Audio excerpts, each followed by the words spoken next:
Hey everyone, welcome back to the channel. My name is Kevin. So this week I'm going to get the second car wash that I've gotten on this truck. The first one I didn't document in any way, shape, or form. We're starting to get into spring here where I'm at. Not quite spring yet, still technically it is winter, but less and less likelihood that we're going to get snow and that they're going to use salt on the roads. So I did get one of those car washes on a warmer day in the winter. I don't like to get a car wash unless it's above the freezing level and sunny, just to make sure that the car dries, or the truck dries well enough and it doesn't create any issues with it freezing. So the one thing that I did hear that someone had mentioned, I think in a comment before, that the roofs on these trucks are suspect and that they're a little flimsy. And apparently people have had issues where they've gone through these touchless car washes, which I prefer to go through to avoid scratches if possible in the paint, that the actual pressure of the drying jets, I don't know what they're called, the blow dryers, actually will depress the sheet metal on the top of the truck roof and create a deformity. So that did not happen the first time I brought it through. I hope it doesn't happen this time, but obviously you'll see I'm going to inject here a little bit of footage of the roof as it was before I send it through the car wash. Looks normal. I'll also insert a little bit of footage here of the truck, the side of the truck, where, you know, a before shot, and then of course I'll do an after shot as well too.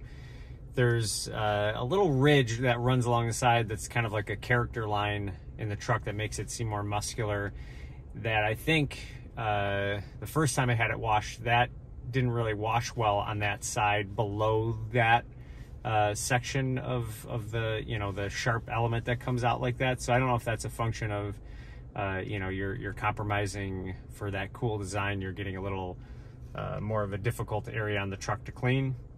That remains to be seen. But you know, I mean, this is only the second car wash that I'm going through, so we'll see if that becomes a problem moving forward, or just like something that I have to pay a little bit more attention to. Hose the truck down a little bit before I go to the car wash, just to make sure that it's cleaning effectively. But all right, let's head on through the wash. I'll take some action shots on the inside of the car wash. I know it's not the most exciting thing in the world, and then we'll record a little bit afterwards, and we'll see how everything went.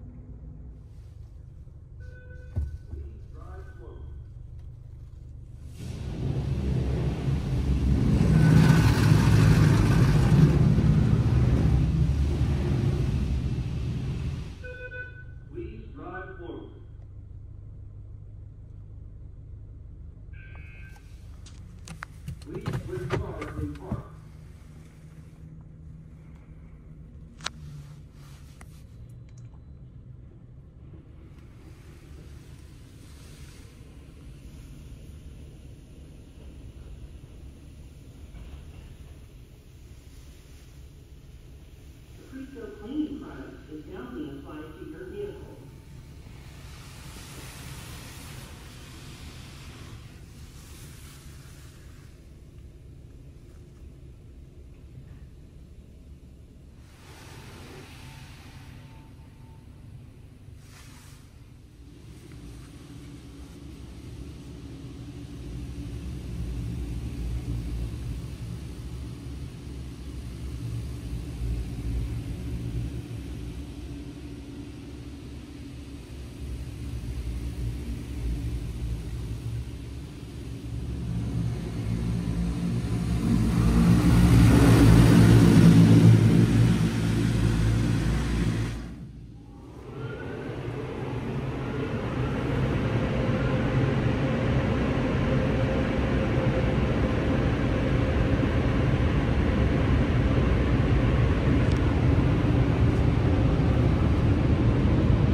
All right, so as you can see here, it looks like I'm in the clear. And actually this wash did a pretty darn good job this time. I want to say that maybe I didn't go to the same car wash. I've gone to that other car wash before and it's done a fine job on other vehicles. But the one that I'm at now is, I think, the best one, touchless one that I've found in my area. So seems to be, you know, no issue with the roof. It did, you know, made me a little nervous as the blower was passing over. You know, you could definitely tell that the truck was rattling a little bit, but I didn't hear any pops or clicks or anything like that. That metal was getting moved around or anything like that. So I think that there might have been some sort of fix that they did on some of those trucks. Maybe it happened on the assembly line for my truck, because some of the other trucks that were having this issue got reinforced after the fact at the dealer. So yeah, I think I'm in the clear. Another thing I wanted to do as well, and I'll insert the video here, is I wanted to check the fuses again. I checked those really early on because a lot of people said that some of the fuses were kind of jostled loose and you needed to go in and push them in a little bit, which some of mine were a little loose, so I would say it wasn't anything critical or anything like that. But I imagine over time with the truck kind of rumbling around, they might have gotten a little bit of loose and free.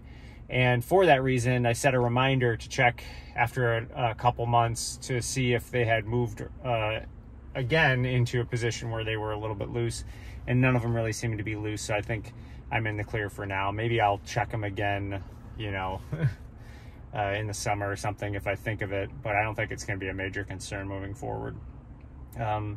Yeah, so all in all, that is it for this week. I know it's just getting a car wash, not the most exciting thing in the world, but it's nice to have the truck looking clean and fresh. It's been a eye-opening experience owning a black vehicle again. I've owned black vehicles before in the winter because it just shows all the salt, and it seems like there was perpetual buildup of that stuff, and the truck was never really quite clean in the time that I've had it so far. So it'll be nice to kind of have it for a day or two here. We actually have kind of a cool event coming up in my area and lots of other areas in the US too, but I happen to be in the trajectory where I'm at for a total solar eclipse in a couple days, which is going to be kind of fun to see. But other than that, that's all I got for you this week. If there's anything I can answer questions on the truck, leave a comment in the video. Like, subscribe. I would appreciate all those things. And having said that, I'll see you guys next week at 7 a.m.